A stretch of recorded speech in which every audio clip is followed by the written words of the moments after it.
ኦሪት ዘዳግም ምዕራፍ 18 የካህናትና ሌዋውያን ድርሻ።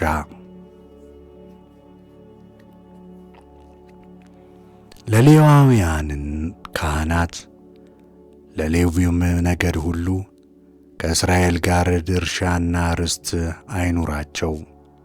ለእግዚአብሔር የሚቀርበው መሥዋዕት ድርሻቸው ነው፣ እርሱን ይመገባሉ።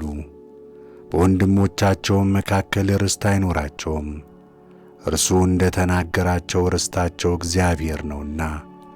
በሬ ወይም በግ ለመሥዋዕት ከሚያቀርቡት ሕዝብ የካህናቱ ወግ ይህ ይሆናል። ወርቹንና ሁለቱን ጉንጮቹን ጨጓራውንም ለካህኑ ይሰጣሉ።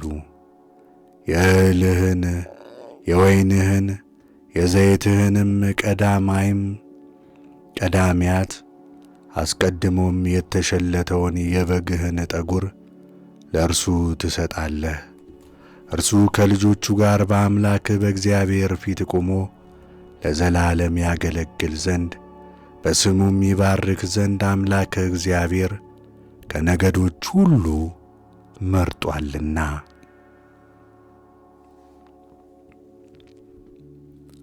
አንድ ሌዋዊ ሰው ከሚቀመጥባቸው በእስራኤል ሁሉ ዘንድ ካሉት ከተሞች ከአንዲቱ በፍጹም ልብም ሊያገለግል እግዚአብሔር ወደ መረጠው ስፍራ ቢመጣ በእግዚአብሔር ፊት እንደሚቆሙት እንደ ወንድሞቹ ሁሉ ሌዋውያን ሁሉ በአምላኩ በእግዚአብሔር ስም ያገለግላል። ከአባቶቹ ከብት ዋጋ ሌላ እንደ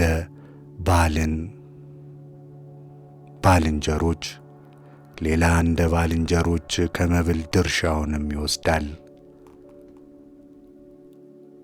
ከአሕዛብ ልማድ ስለ መጠበቅ አምላክህ እግዚአብሔር ወደሚሰጥ ምድር በገባ ጊዜ እነዚያ አሕዛብ ለሚያደርጉትን ርኩሰት ታደርግ ዘንድ አትማር።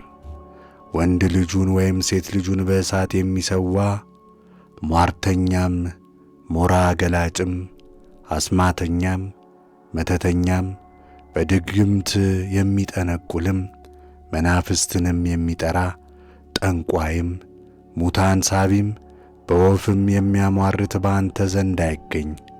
ይህንንም የሚያደርግ ሁሉ በእግዚአብሔር ፊት የተጠላ ነው። ስለዚህም ርኩሰት አምላክህ እግዚአብሔር ከፊትህ ያጠፋቸዋል። አንተ ግን በአምላክህ በእግዚአብሔር ዘንድ ፍጹም ሁን። አንተ የምትወርሳቸው እነዚህ አሕዛብ ሞራ ገላጮችንም ሟርተኞችንም ያዳምጣሉ። ለአንተ ግን እንዲህ አይደለም፣ አምላክህ እግዚአብሔር አልፈቀደምና። እንደ ሙሴ ያለ ነቢይ እንደሚነሣ አምላክህ እግዚአብሔር ከወንድሞችህ እንደኔ ያለ ነቢይ ያስነሣልሃል። እርሱንም ስሙት። አምላካችሁን እግዚአብሔርንም በኮሬብ በተሰበሰባችሁበት ቀን እንዳንሞት የአምላካችን የእግዚአብሔር ድምፅ ደግሞ እንስማ፣ ይህችን ታላቅ እሳት ደግሞ እንይ ብላችሁ እንደ ለመናችሁት ሁሉ እግዚአብሔርም አለኝ፣ ለአንተ የተናገሩት ሁሉ ልክ ነው። ከወንድሞቻቸው እንዳንተ ያለ ነቢይ አስነሣላቸዋለሁ፣ ቃሌንም በአፉ አኖራለሁ፣ እንዳዘዝኩትም ይነግራቸዋል። በስሜም በሚናገረው ሁሉ ያን ነቢይ የማይሰማውን ሰው እኔ እበቀለዋለሁ። ነገር ግን ይናገር ዘንድ ያላዘዝኩትን ቃል በስሜ የሚናገር ነቢይ፣ በሌላ አማልክት ስም የሚናገር ነቢይ እርሱ ይገደል።